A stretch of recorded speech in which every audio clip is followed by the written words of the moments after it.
Well, Adam, one day you'll get to visit Melbourne. It says The Passing Winter. Well, that is a very, but in 2005 by Yayoi Kusama. Interesting. Very interesting. Japanese artist. I'll have a quick little read of this. And as I'm showing you this, and you can see if it makes any sense. A mirrored cube positioned at eye level invites viewers to peer through circular holes on each of its sides. Artist Yayoi Kusama is interested in the behavior of light when it bounces off a reflective surface and what this does to our perception of space. Peering inside the cube, we see multiple reflections, giving the illusion of infinite space. Fascinating. Fascinating. Okay, let's keep walking now. Now, I believe Mira asked the question, has there been any compensation since to the Aborigines? Okay, okay, Mira, great question. So there hasn't been much, there has been, but there also hasn't been. I believe that, you know, money is one thing, we can give them money, which you know, is also helps, but I think we should really put more effort and think a little more outside the box in terms of integrating the Aboriginal people into society.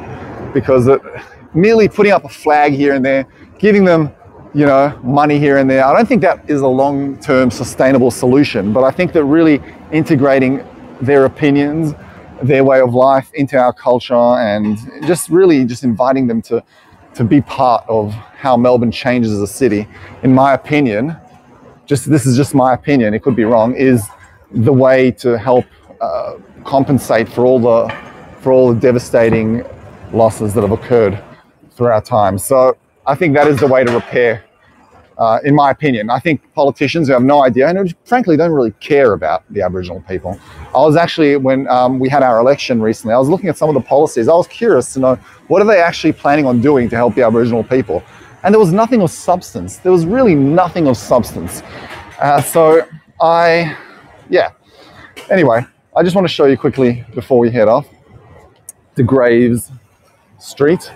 And over here, it's almost like they plucked a little bit of Paris or a little bit of Italy out of Europe, and they placed it directly into Melbourne. This is a beautiful little laneway. And as I said, again, you want to find some of Melbourne's best restaurants, some of Melbourne's best cafes, you just find them in the alleyways. And over there, you can get yourself a nice morning coffee before you head to work. People are on their ways to work now, and it's 8 o'clock in the morning.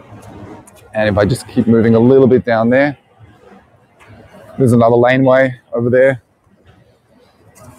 This is called Centre Place, one of Melbourne's most popular laneways, actually. This is the poster boy of laneways. So it's a beautiful laneway. Actually, let's walk down this laneway. Let's walk down this laneway, just to give you a little bit of an ambient feel of what it's like.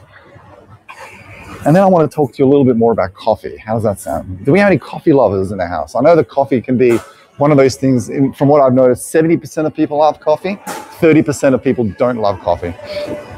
Let's have a quick, Igor is saying, speaking of Aboriginal people, does Australia face the problem of alcohol abuse among minorities, as it happens in many countries in Oceania?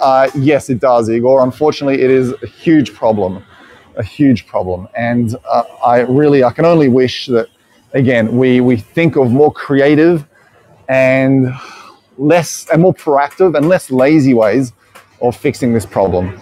As I said before, giving them a weekly wage of $1,000 is only going to make them go and buy more alcohol. But if you can I find that people drink a lot. Firstly, it's out of habit.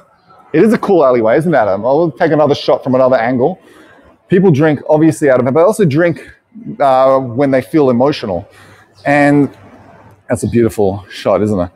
And if you can help people restore a sense of integrity and a sense of belonging, then I suppose they're less likely to drink, right? So yes, of course, when people are depressed, they drink. That's just natural.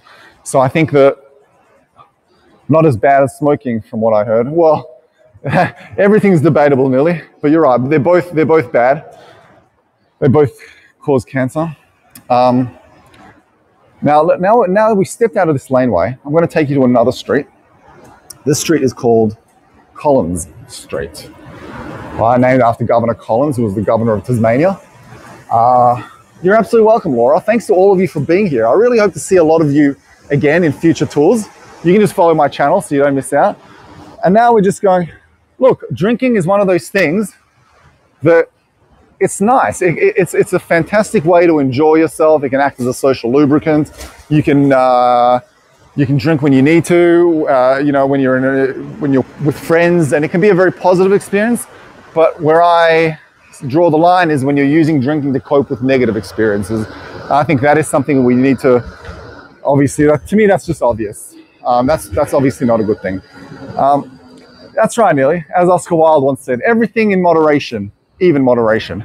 All right, what's the difference between an alleyway and a laneway? Christine is asking. Well, that's a great question. There is not much of a difference, Christine. It's just a matter of there's not much of a difference between an alleyway and a laneway. I guess an alleyway is a little more, exactly, Jeannie. An alleyway is a little more, less vibrant from what I've experienced in Melbourne. There are less things happening, less cafes, less restaurants, and a laneway has more going on in it. Now over here, we have the Melbourne Town Hall. Now I've not forgotten that I have to talk to you about coffee. So give me a second. It can be tough, but have a look at this. This is the Melbourne Town Hall. And this town hall is really like one of the centerpieces of Melbourne. And it's beautiful. It was opened in 1870. Not built, opened in 1870. And it's quite beautiful. Again, I want to remind you that in 1851, Melbourne acquired an immense amount of wealth. And they basically used this wealth, and they accrued this wealth, and they implemented this wealth into buildings and into growing this city into becoming one of the most vibrant. And as I said before, it was nicknamed Marvelous Melbourne for good reason, because Melbourne was such a marvelous place to live in. All the highest people of society came and lived in Melbourne. And this was opened in 1870. This is where the council holds their meetings, the mayor of Melbourne and everything.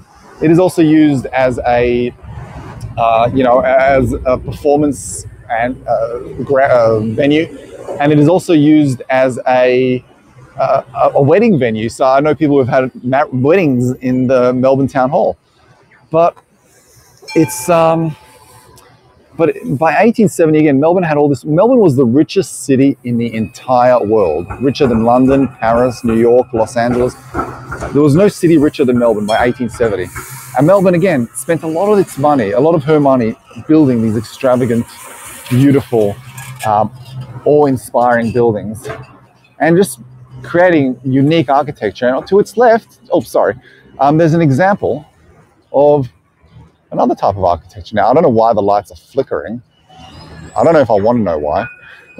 But this is the Manchester Unity building, right?